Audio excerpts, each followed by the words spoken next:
네, 누가복음 38번째 말씀, 38번째 말씀으로 우리가 함께하고 있습니다. 불의한 재판장을 이기는 법이라는 제목으로 함께 말씀 나누겠습니다. 우리의 믿음과 신앙은 단기적인 시각과 장기적인 시각을 함께 가지고 있어야 합니다. 당장 내가 어떻게 신앙생활해야 될 것인가, 당장 내가 믿음을 위해서 어떤 판단을 하고 어떤 선택을 하고 어떤 행동을 해야 될 것이냐는 매우 중요합니다. 그와 함께 우리는 믿음과 신앙에 대한 장기적인 안목 또한 갖추어야 합니다. 1년 뒤, 5년 뒤, 10년 뒤 나의 평생에 걸친 믿음과 신앙을 지켜가기 위한 어떠한 자세와 어떠한 태도와 어떠한 준비를 해야 될 것이냐, 앞으로 나의 믿음과 신앙은 어떠한 세상 속에서 어떠한 흐름 속에서 살아내야 할 것인가에 대한 생각 또한 분명히 가져야 합니다.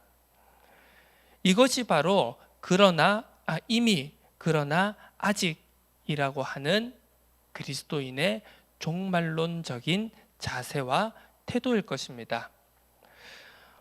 오늘 본문 말씀은 우리가 흔히 이 기도의 중요성에 대해서 오늘 1절에도 표현되어져 있습니다만 항상 기도하고 낙심하지 말아야 될 것에 대한 내용으로 우리가 알고 있습니다. 네, 그것이 맞습니다. 우리가 기도해야 되는 중요성에 대해서 절대로 기도를 하나님께 간구하는 것을 포기하지 말아야 하는 내용, 우리가 이미 알고 있는 그 내용이 맞습니다. 그런데 제가 앞서서 무엇이라고 말씀드렸습니까? 단기적인 시각, 단기적인 것과 장기적인 것을 함께 보아야 한다고 말입니다. 표면적인 것이 있고 더 심층적인 것 또한 한 내용 안에는 복합적으로 담겨 있다는 것이죠. 자, 1차적으로는 이 본문의 말씀은 기도에 관한, 기도를 쉬지 않아야 될 내용이 맞습니다. 그런데 더욱더 다면적으로 심층적으로 이 본문을 살펴본다면 그것보다도 훨씬 더 다양하고 깊은 내용들을 우리가 살펴볼 수 있다는 것입니다. 우리가 지난주 우리가 이제 17장 말씀부터요, 이 계속 오늘 본문 말씀까지 쭉 이어지고 있는 주제가 있다면 그것은 바로 종말에 관한 내용입니다. 하나님의 때가 언제 임할지, 이스라엘 나라가 언제 임할지, 이 로마 제국의 강대국의 압제에서 벗어나 다윗의 왕국이 이 땅에 실현될 날이 언제일지, 그것을 이제 종말론적인 이 시각이라고 할 수 있습니다. 우리가 생각하는 종말론적인 시각이 있었고요, 이 당시 1세기에 유대인들이 가지고 있었던 종말론적인 시각이 있었습니다. 바벨론에 의한 멸망 이후에, 그리고 7, 80여 년이 지나서 다시금 이 이스라엘 땅으로 돌아오고 나라가 회복되어진 이 이스라엘 땅에는 종말론적인 시각이 분명히 있었습니다.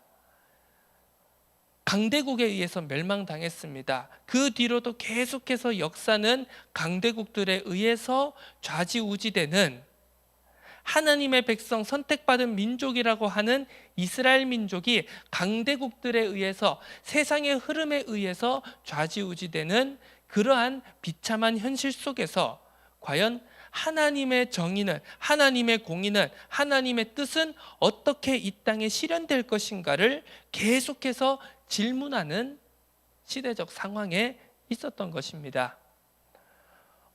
우리 또한 주님께서 언제 다시 오실지, 하나님께서 이 성경 66권을 통하여서 약속하시고 예언하신 그 말씀이 언제 완전히 실현될 것인지에 대한 궁금증을 늘 가지고 있는 우리 또한 종말론적인 삶을 살아가고 있는 것입니다.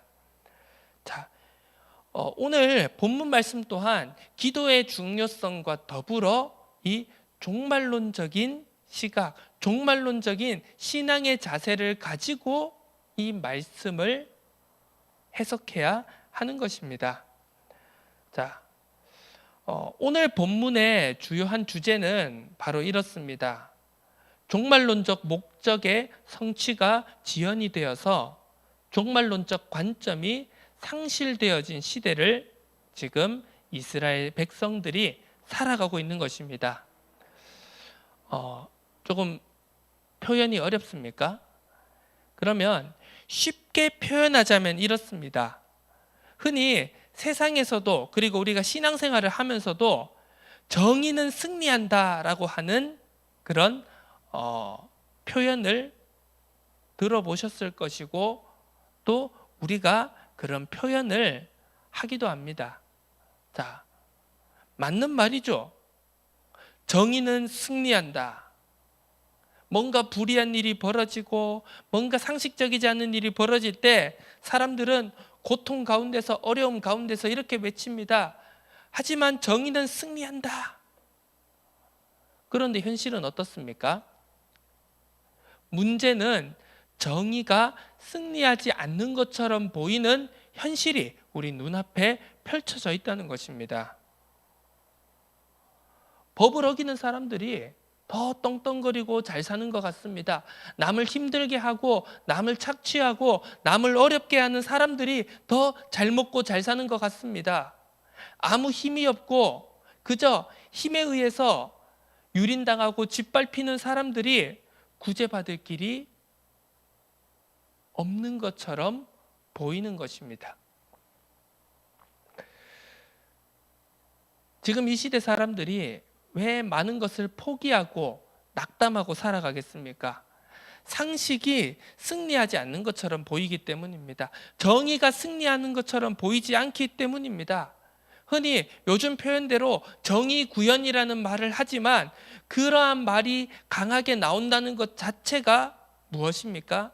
이 땅에 정의가 제대로 구현되지 않는 경우가 훨씬 더 많기 때문에 정말 100분의 100 중에 1이라도 뭔가 정의가 구현되어지는 것처럼 보이는 상황이 올 때 많은 사람들은 거기에 더 미친 듯이 더 열광적으로 반응할 수밖에 없는 것입니다. 정의가 당연하게 이루어지는 것이라면요, 정의가 당연하게 승리하는 것이라면 많은 사람들이 정의가 이루어지는 것에, 정의가 구현되는 것에 그렇게 열광적인 반응을 보이겠습니까? 너무나도 당연한 건데요. 너무나도 자연스러운 건데, 아, 그래. 또 상식이 작동하는구나. 정의가 승리하는구나. 당연히 그렇게 생각하겠죠. 그렇지 않기 때문에 그 100 중에 1, 1000 중에 1, 만분의 1에 정의가 구현되는 그 순간에 사람들은 미친 듯이 환호할 수밖에 없습니다. 역설적으로 이 세상에 정의가 승리하지 않는 것처럼 보이기 때문입니다. 자, 이것을 오늘 본문 말씀과 그리고 이 당시 1세기 이스라엘의 현실에 비추어서 생각을 해보겠습니다. 그들이 생각하는 정의란 무엇입니까? 다윗의 왕국이 그 땅에 임하는 것입니다. 로마 제국이 쫓겨나는 것입니다. 이 땅에, 그 팔레스타인 땅에 강력한 하나님의 나라가 임하는 것처럼 보이는 것이 그들이 생각하는 정의고 그들이 생각하는 공의가 그 땅에 실현되는 것이겠죠.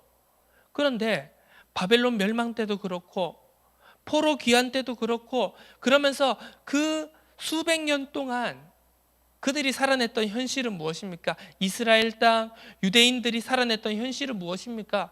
공의가 그 땅 위에 이루어지지 않는 것처럼 보였기 때문입니다.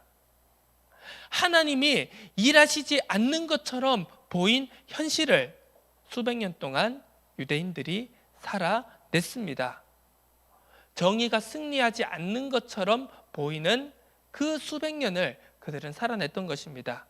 그 결과 어떻습니까? 그들은 더 이상 정의가 승리한다는, 하나님의 공의가 이 땅 위에 이루어진다는 기대를, 소망을 버렸습니다. 그러면서 결과적으로 따라오는 문제가 무엇이죠? 현재와 지금의, 그리고 눈에 보이는 것에, 눈에 만져지는 것, 손에 만져지는 것에, 물질적인 것에 몰두하게 되는 현실에 빠지게 된 것입니다. 앞서서도 표현했듯이, 앞서서 본문들에도 기록되었듯이 바리새인들을 가리켜서 이 누가복음은 무엇이라고 합니까? 돈을 좋아하는 사람들이다, 이렇게 누가복음의 본문은 말씀하고 있습니다. 그것이 무엇입니까? 단순히 그들이 돈 좋아하고 탐욕스러운 사람이었다를 말하는 것이 아니라요, 종말론적인 관심, 하나님의 공의가, 하나님의 뜻이 언젠가 이 땅에 이루어진다라는 그 기대를 이제는 완전히 포기하고 낙심하고 버린 사람들, 그들에게 따라오는 것은 자연히 눈에 보이는 물질적인 것에 관심을 가질 수밖에 없는 현실을 성경 본문은 말하고 있는 것입니다. 자, 배운 대로 살지 못하는 현실을 우리가 마주하고 있습니다. 학교에서요, 분명히 착하게 살아라, 법을 지켜라, 상식대로 해라, 서로 대화하고 서로 타협해라, 양보해라, 그렇게 가르칩니다. 그런데 그 가르친 대로 살면 지금 우리의 현실은 어떻습니까? 너무나 엄혹하고 냉정한 현실을 마주해야 합니다. 법을 잘 지키는데, 상식대로 사는데, 대화와 타협과 양보를 하려고 하는데, 그렇게 하면 오히려 법을 안 지키고 상식대로 안 하고 이기주의적인 사람들에 의해서 자기의 몫까지 다 뺏겨버리는 세상입니다. 그런 현실입니다. 배운 대로 살아서 행복하지 못한 삶을 지금 우리가 현실을 마주하고 있는 것이죠. 우리의 신앙도 그렇습니다. 말씀대로 살지 못하는 현실입니다. 성경 66권은요, 분명히 이렇게 살아라, 저렇게 살아라, 이렇게 행동해라, 이렇게 판단하고 이렇게 생각해라 라고 우리에게 분명히 말씀합니다. 그런데 막상 우리가 현실을 살아내려고 하면 그 말씀대로 살아낼 수 있습니까? 물론 살아낼 수 있겠습니다만 그 과정이 너무나도 힘든 것 또한 사실입니다. 말씀대로 살아간다고 이 땅에서 잘 먹고 잘 살 수 있느냐? 그것도 아닌 것처럼 보입니다. 너무나도 힘듭니다.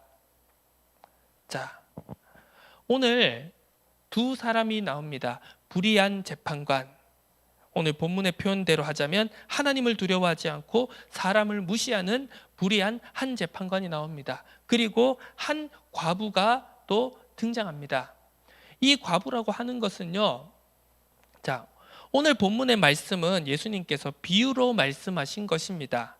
그렇기 때문에 우리가 이 비유라고 하는 것은 거기에 담긴 은유적인, 암시되어 있는 숨겨진 의미와 상징이 있는 것이죠.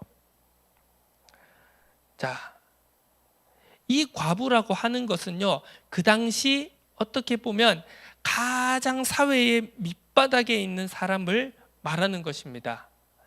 아무런 법적인 보호도, 그리고 자기 스스로를 지킬 수 있는 그 어떤 수단도 가지고 있지 않는 사람을 상징해서 이 과부로 오늘 이 비유는 등장을 시킨 겁니다. 무조건 과부, 이 과부라고 하는 그 남편을 잃은 여자들의 총칭을 말하는 것이 아니라요, 그 과부라는 것만 말하는 것이 아니라 그 과부가 상징하고 있는 자신을 지킬 수 있는 아무런 수단도 가지고 있지 않는 그 당시에 가장 밑바닥에 있는 연약하고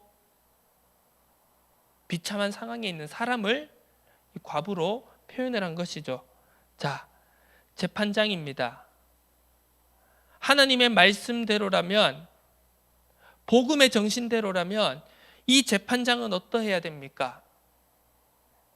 물론 모든 사람을 공정하게 대해야 합니다만, 특별히 하나님의 말씀대로라면, 하나님의 율법의 가르침대로라면 이 재판장이 어떻게 보면 이 아무런 법적인 그리고 사회적인 보호를 받지 못하는 이 과부를 도와줄 수 있는 어떻게 보면 유일한 사람이라고 해도 과언이 아닐 것입니다. 그런데 이 재판장이 어떻게 표현되어 있습니까?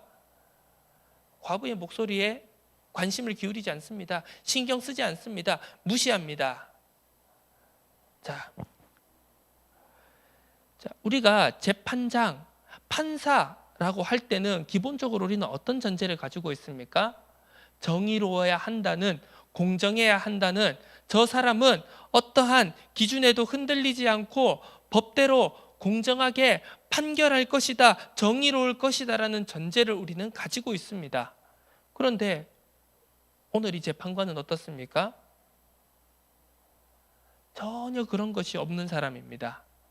하나님을 두려워하지도 않고요. 하나님을 두려워하지 않는다는 것은 공의를 두려워하지 않는다는 것입니다. 하나님의 뜻이 나타난다는 것을 전혀 믿지 않는 사람이죠. 사람을 무시하는 사람입니다.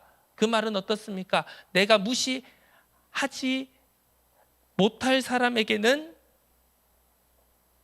기고, 내가 무시할 수 있는 사람은 철저히 무시하는, 요즘 표현대로라면 강약, 약강의 삶을 살아가는 사람인 것입니다. 자, 오늘 이 본문 속에 나타난 재판장을 한마디로 표현하면 이렇습니다. 정의를 판단하는 재판장조차 정의를 믿지 않고 있다는 것입니다. 하나님의 말씀을 믿어야 하는, 하나님의 말씀대로 살아갈 때 참 행복하다라고 가르치는 성경의 가르침을 알면서도 믿지 않는 우리들의 모습과도 대비되는 것이겠죠. 정의는 승리한다라는 것을 절대 믿지 않는 이 세상과도 아마 대비되는 인물일 것입니다. 자, 정의를 판단하는, 정의를 수호해야 하는 재판장조차 정의를 믿지 않는 이 현실 속에서 과부는 이제 더 이상 자신을 지킬 길이 없는 것입니다. 과부의 선택이 어떻습니까? 계속해서 찾아갑니다. 내 원수에 대한 나의 원한을 풀어주소서. 날마다 낮이건 밤이건 어떤 시간이건 이 성경에는 기록되어지지 않았지만 재판장이 밥을 먹던 쉬던 똥을 싸러 가던 잠을 자러 가던 상관없이 언제 어디서든 찾아가서 그 재판장에게 호소하는 겁니다. 내 억울함을, 내 원한을 풀어주십시오. 재판장이 어떻게 합니까? 야, 이거 내가 다른 걸 다 떠나서 이 과부 말을 안 들어주면, 이 과부의 억울함을 해결해 주지 않으면 늘 와서 나를 괴롭게 하겠구나, 내가 도저히 성 가셔서 못 살겠구나라고 하면서 그 원한을 풀어준다라는 비유의 이야기를 오늘 이 본문을 통해서 살펴볼 수 있습니다. 자, 여기서 우리는 무엇을 생각해 봐야 됩니까? 종말론적인 신앙을 회복해야 되는 우리가 오늘 이 본문의 말씀을, 과부의 이 간절함을 우리는 어떻게 이해하고 적용해야 되겠습니까? 자, 오늘 이 불의한 재판장의 표현입니다. 이 사람의, 이 과부의 원한을 풀어주어야 되겠다. 그렇지 않으면 늘 와서 나를 괴롭게 할 것이다. 자, 여기에서 이 괴롭게 하다라고 하는 이 표현의 원어적인 의미는 바로 때리다, 두드리다, 치다, 부딪히다라는 의미를 가지고 있습니다. 또 다른 표현으로는 지치게 하고, 달아 없어지게 하고, 부수다, 멍들게 하다, 소비하다라는 뜻을 가지고 있습니다. 이 단어는 그 당시에 권투 경기에서 사용되는 단어였다고 합니다. 자, 그 말은 무엇입니까? 지금 쉴 새 없이 과부가 재판장에게 지금 권투하듯이, 마치 구약 성경에서 야곱이 도저히 이길 수 없는 하나님과의 그 하나님의 사자와의 그 씨름에 매달리며 환도뼈를 침을 받아서 절룩거리는 그 상황에서도 끝까지 놓지 않는 내 기도를, 내 원을 들어주시기 전까지는 절대로 놓을 수 없습니다라고 간청하는, 애절하게 죽을 각오로 매달리는 그 야곱의 모습과도 같지 않습니까? 자, 과부가 그냥 말 맞다나 이 단어의 표현대로 재판장에게 원투 펀치를 날릴 수 있겠습니까? 진짜 물리력을 행사해서 폭력을 써서 재판장을 굴복시킬 수 있습니까? 그 의미가 아니지만, 그 뜻이 아니지만, 그런 마음을 가지고, 그런 절실함을 가지고 지금 거의 권투 경기를 하듯이 그 재판장을 두드리고 치고, 정말 맨 땅에 헤딩하는 것처럼 그 재판장에게 부딪히고 지치게 하고 부수고, 이런 심정으로 지금 계속해서 재판장에게 부딪히고 있는 겁니다. 자기가 할 수 있는 마지막의 방법을 동원해서요. 자, 오늘 여기서 우리는 종말론적인 삶을 살아가야 될 우리의 그리스도인의 자세에 대한 실마리를 찾아볼 수 있습니다. 자, 우리는 하나님의 말씀대로 살아야 한다라고 듣고 배우지만 우리의 현실이 그렇지 않기 때문에 우리는 점점 낙심하고, 또 하나님의 뜻이 왜 나의 삶을 통해서 이렇게 이루어지지 않는가, 더디 이루어지는가라는 그 낙심과 좌절 속에서 점점 우리는 하나님의 나라를 소망하며 하나님의 뜻이 이루어질 것이다라는, 하나님의 뜻이 속히 이루어질 것이다라는 그 소망을 포기하고 버리고 살아가고 있습니다. 자, 그러면서 결국 무엇입니까? 우리의 하루하루를 놓치고 있는 것입니다. 미래에는 언젠가 하나님의 뜻이 이루어지고 응답이 되어질 수는 있겠지만, 적어도 내 오늘은 아니다. 적어도 오늘은 하나님께서 역사하시지 않는 것 같다. 적어도 오늘은 하나님께서 응답하시지 않는 것 같다라는 그 마음이 알게 모르게 우리의 잠재의식 속에, 무의식 속에 깔려 있는 것 아닙니까? 자, 그러면 우리는 이 불의한 현실을, 정의는 승리하지 않는 것처럼 보이는 이 하루를, 오늘을 우리는 어떻게 살아내야 됩니까? 그리스도인으로서요. 자, 우리는 종말론적인 삶을 회복해야 됩니다. 그리스도인이 하나님의 나라를 회복하기 위해서 살아가야 하는 하루를 절대 포기하지 말아야 됩니다. 부딪혀야 됩니다. 오늘도 하나님의 말씀대로 살기 힘든 현실이 우리의 눈앞에 펼쳐졌습니까?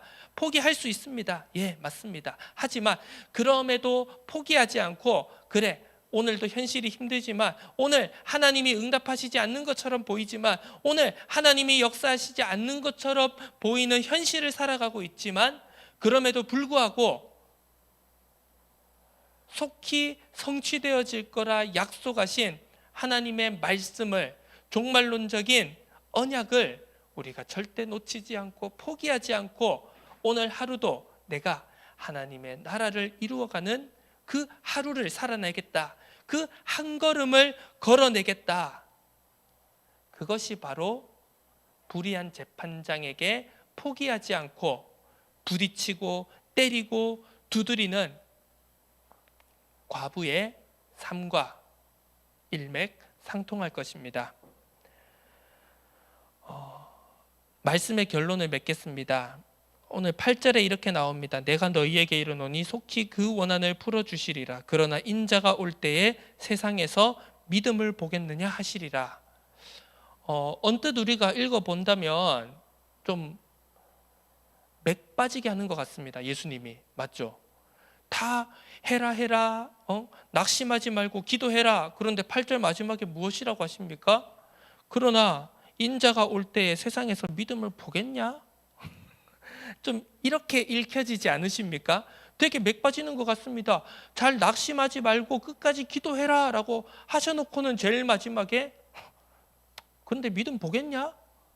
이렇게 들리는 것처럼 우리는 생각할 수 있습니다. 자, 그런데 우리가 이 믿음 보겠느냐라고 했을 때 그 믿음에 우리가 한번 집중해 봐야 되겠습니다. 우리가 이 한글과 그리고 영어, 헬라어 이런 이제 다른 외국어들과 좀 차이점이 뭐냐 하면은요. 우리가 흔히 영어를 공부하신 분들이라면 아시겠지만 정관사라는 것이 있죠. 흔히 더라고 표현하는 그 단어 말입니다. 자, 더가 붙어 있을 때는 어떻습니까? 자, 더 그냥 보이라고 하면은 뭐 그냥 소년을 총칭해서 이르는 말 아닙니까? 그런데 더 보이라고 하면은 어떤 특정한 한 소년을 지칭하는 것입니다. 자, 그런데 오늘 이 8절 말씀에서 이 원문을 살펴보면요. 헬라어 원문을 살펴보면 믿음을 보겠느냐라고 했을 때 그 믿음이라고 표현되어 있습니다. 정관사가 붙어서 그 믿음이라고 표현되어 있습니다. 자, 그러면요, 그냥 우리가 총체적인 우리가 하는 그냥 흔한 상식적인 그 큰 의미의 믿음을 오늘 이 본문은 말씀하는 것이 아니라 어떤 특정한 한 믿음, 그 믿음을 지금 말하고 있는 것입니다. 자, 오늘 본문 1절에서 8절에 말씀하는 그 믿음은 어떤 믿음입니까? 오늘 우리가 앞서 살펴보았던 종말론적인 하루하루를 한 걸음 한 걸음을 살아낼 그 믿음을 말하는 것입니다. 포기하지 않는 믿음을 말씀하는 것입니다. 우리가 하나님의 자녀로 그리스도인으로 제자로 살기 싫은 현실이 우리의 눈앞 곳곳에 펼쳐져 있습니다. 당장 오늘 은혜롭게 예배 하루를 마치고요, 딱 이 예배당을 나가서 이 세상으로 나가는 딱 그 순간부터 우리는 야, 하나님의 말씀대로 아닌 것 같은데, 하나님이 약속하신 대로 오늘 강단에서 선포한 대로 아닌 것 같은데, 야, 하나님의 말씀 이거 역사하는 거 맞아라고 할 법한 세상의 현실들을 우리가 마주치게 될 것입니다. 그럼에도 불구하고 하나님의 말씀대로 그리스도인으로서 화목하게 하는 중보자의 삶으로서 살아가는 것을 포기하지 않을, 낙심하지 않을 그 믿음을 오늘 8절 본문은 말씀하고 있는 것입니다. 자, 그 믿음을 살아낼 각오가, 준비가 되어 있으십니까? 저는 안 되었습니다. 안 될 것 같거든요. 딱 나가면 또 불신앙할 것 천지일 것 같거든요. 낙심할 것 천지일 것 같거든요. 그렇기 때문에 오늘 본문은 무엇이라고 합니까? 그렇기 때문에 기도하라고 말씀하는 것입니다. 우리의 힘으로, 우리의 의지로 낙심하지 않을 도리가 없습니다. 그렇기 때문에 기도하라는 것입니다. 물론 기도를 통해서 어떤 특정한 제목을 가지고 특정한 것이 이루어지길 바라는 기도를 우리가 할 수 있습니다. 당장 시험이 코앞에 닥쳐오면 시험 잘 치게 해달라고 기도할 수 있습니다. 내가 육체적인 어려움에 처해 있다면 그 육체적인 어려움에서 벗어나게 해달라고 기도할 수 있습니다. 그것이 틀린 것이 절대 아닙니다. 하지만 그 기도와 더불어서 우리가 해야 될 더욱더 근원적인 기도는 우리의 믿음의 삶을, 믿음의 하루를, 믿음의 한 걸음 한 걸음을 포기하지 않도록, 낙심하지 않도록 우리를 붙들어 주옵소서라는 기도가 가장 우리에게 근원적인 기도라는 사실을 오늘 본문을 통해서 우리는 분명히 붙잡아야 됩니다. 그럴 때 절대로 이길 수 없을 것 같은 불의한 재판장을 우리는 이길 수 있을 것입니다. 단순한 한 사람을 말하는 것이 아닙니다. 배운 대로 살지 못하는 현실, 말씀대로 살지 못하는 현실이 바로 우리에게 있어서 불의한 재판관입니다.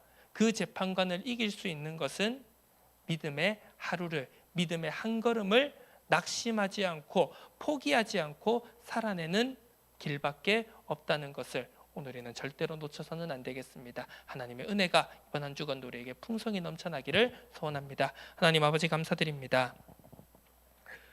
우리에게 낙심하지 않을 수 있는, 포기하지 않을 수 있는, 끝까지 그럼에도 불구하고 오늘 하루를 믿음으로 살아내고 한 걸음 한 걸음을 믿음으로 걸어낼 수 있는 그 믿음을, 그 은혜를, 그 권능을 우리에게 부어 주옵소서. 감사드립니다. 살아계신 예수 그리스도 이름으로 기도드립니다. 아멘.